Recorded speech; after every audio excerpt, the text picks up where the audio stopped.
Nagbigay nga ng tulong ang Gatchalian Bloc na sina Senator Erwin Tulfo, Senator JV Ejercito, Meg Zubiri at Senator Gatchalian ng tulong sa nasalantan ng lindol sa Sarangani Province. Ngunit binabash sila ngayon dahil kakapiranggot lamang daw na tulong ang kanilang naibahagi doon. Pero nagkaroon pa ng photo ops ayon sa balita ng 1PH. Tulong para sa mga biktima ng lindol. Nagpaabot ng tulong sina Senate President Pro Tempore Win Gatchalian, Senators Erwin Tulfo, Mig Zubiri at JV Ejercito para sa mga biktima ng lindol sa Mindanao.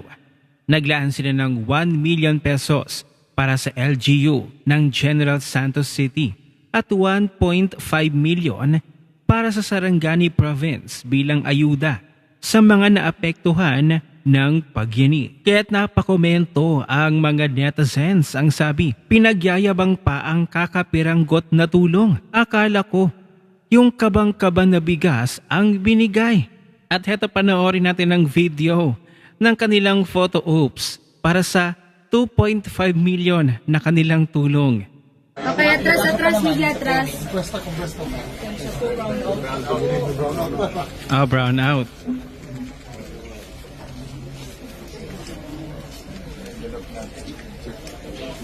Ayun, inabot na ang envelope. Ang mahiwagang envelope. Yung picture namin sa Ito, galing to sa sweldo.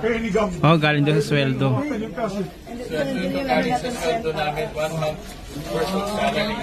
Sorry, sir? 1 month. Magkano po? 1 month salary daw. 1M. Yung 1.5 dinigyan namin sa Sarangani. Ito 1. Okay. Immediate para makabili kagad si Mayor ng relief goods. Si Senator Erwin, meron rin donation ng mga rice. Out of pocket. We'll also, Yeah. the Senate as an institution, magdugang pa mga relief, especially mga bugas.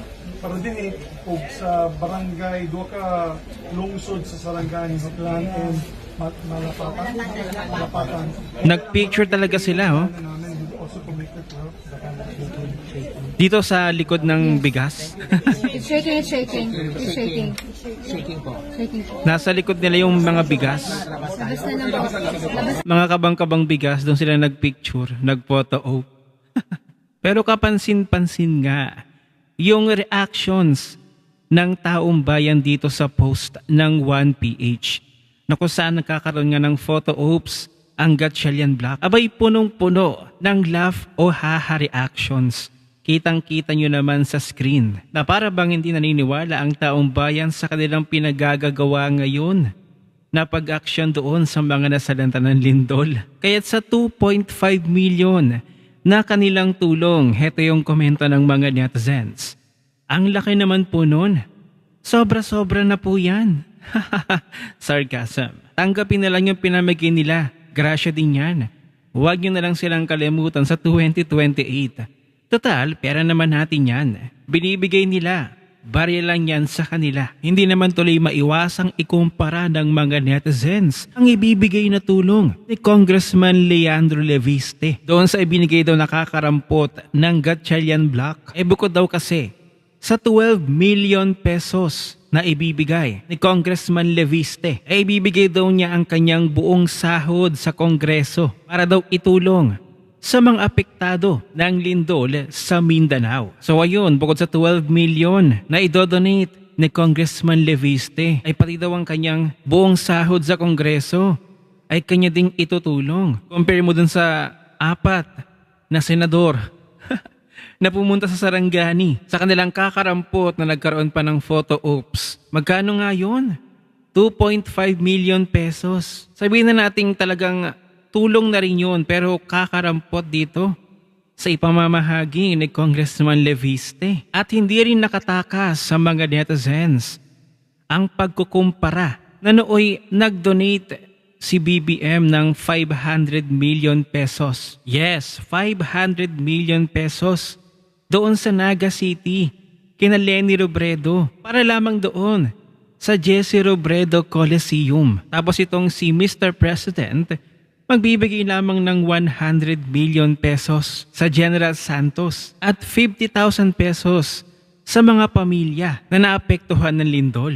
Bilang patunay, ito mismo ang balita mula sa Philippine News Agency. PBBM gives cash aid for Jensen City Hall repair, quake fatality skin. President Ferdinand Marcos Jr. on Wednesday announced financial assistance for earthquake-hit General Santos City, including 100 million pesos for the repair of the City Hall and 50,000 each for the families of those who died in the magnitude 7.8 tremor. So ayun, sa mga nasalanta na talaga namang mas nangangailangan ng mas malaking budget at halaga ni lindol So maraming nasira doon sa General Santos City. Pero yung sa Naga City, na para lamang sa Jesse Robredo Coliseum, 500 million pesos. Wala namang nasalanta doon. Wala namang nilindol. Pero doon sa General Santos City, 100 million pesos lamang. So kayo nang bahala mag-isip kung mayroon bang favoritism. Pero iisipin siguro ng mga marunong mag-isip at hindi bobo na netizen, tinitipid ba ang mga nasalanta ng lindol? At alin ba ang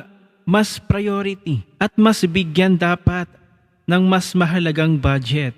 Yung para sa Jesse Robredo Coliseum o para doon sa mga nasalanta ng lindol, mga naapektuhan at nasiraan? So kayo na ang humusga. Ano ang inyong opinion? I-share mo na ang video na ito. Mag-iwan ng comment at like yan sa ibaba at magkita-kita ulit tayo sa susunod na video. Imaginein mo nga naman, naglaan si BBM ng 500 million pesos para lamang sa pagpapa-upgrade ng Jesse Robredo Coliseum sa Naga City. Hindi ba't napakagalante? Partida ka? Wala pang kalamidad niyan at sako na 500 million pesos agad ang naibigay ni BBM sa Naga City. Kaya kung ikukumpara nga natin sa Mindanao, sa General Santos City na kung saan kakatapos lamang ng lindol, marami ang nawalan ng bahay, nasiraan. Kung baga urgent na magbigay ng malaking pondo dito dahil emergency. Kaya't nagtataka ang mga netizens, bakit 100 million pesos lamang? Kaya't naiisip ngayon ng mga netizens, tinitipid ba ang mga tunay na mas nangangailangan ng pondo para makabangon ulit ang kanilang lugar? Pero bakit nga naman para sa isang Coliseum, agad-agad nagbigay ng napakalaking halagang 500 million pesos? May favoritism ba? Kayo na ang humusga. I-comment mo na yan.